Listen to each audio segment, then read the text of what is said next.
Who owns the children? That's the question today with the government. It was the question almost 30 years ago when the Attorney General of Texas said he didn't believe parents were qualified to raise their kids, much less teach them at home.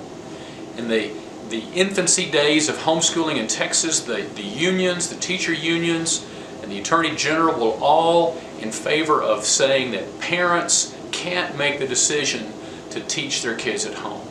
And of course we believe, as all of you do, that parents and families have a God-given right to decide what is in the best interest of their children. And 30 years ago, we fought legal battles.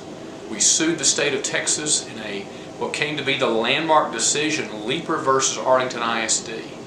And it was a very costly battle. It was costly in time, it was costly in public relations, it was costly in dollars. And in the end, that decision was the foundation for our modern freedom to homeschool in Texas.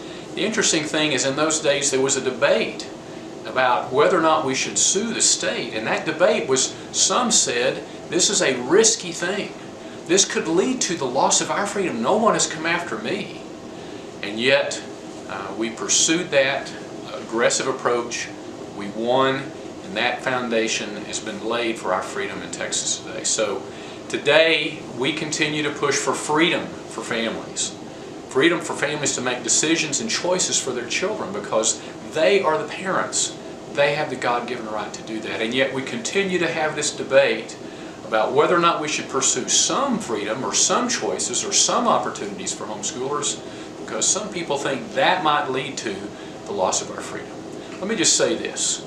No one gave us our freedom.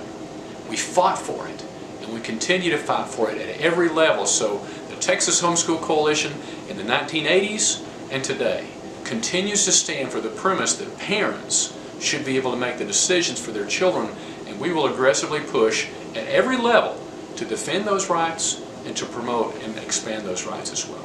Click on the links below for more information, and thanks for doing what you do to help us keep Texas families free.